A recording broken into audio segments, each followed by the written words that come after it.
रोखठोक, बेधडक आणि नेमक्या घडामोडींचा अचूक वेध घेणारं एकमेव विजनरी बातमीपत्र विन टीव्ही मराठी.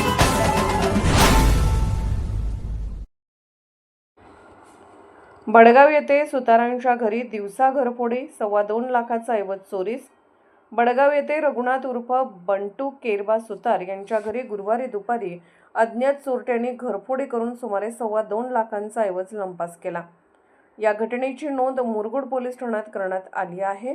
रघुनाथ सुतार व त्यांची पत्नी शेतमजुरीसाठी घराला कुलूप लावून बाहेर गेले असताना ही चोरी झाली. घराबाहेरील खिडकीत ठेवलेली चावी अज्ञात चोरट्याच्या हाती लागल्याने त्यांनी त्या चावीच्या साहाय्याने कुलूप उलगडून घरात प्रवेश केला.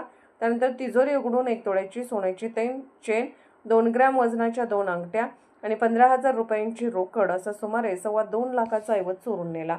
घटनेची माहिती मिळताच तपासासाठी श्वान पथक पाचारण करण्यात आले. मात्र श्वान सुमारे 100 मीटर अंतरापर्यंत फिरले आणि त्यानंतर चोरट्याचा माग लागला नाही. रघुनाथ सुतार हे गरीब शेतमजूर असून हातावर पोट असताना त्यांच्या घरात चोरी झाल्याने परिसरात हळहळ व्यक्त होत आहे. या चोरीचा लवकरात लवकर छडा लावण्याची मागणी ग्रामस्थांकडून करण्यात येत आहे. या प्रकरणी अंकुश रघुनाथ सुतार यांनी मुरगुड पोलीस ठाण्यात फिर्याद दिली असून त्यानुसार गुन्हा दाखल करण्यात आला आहे. पुढील तपास सहाय्यक पोलीस निरीक्षक शिवाजी करे करत आहेत. विन टीव्ही मराठीसाठी मुरगुडहून गणेश भाट.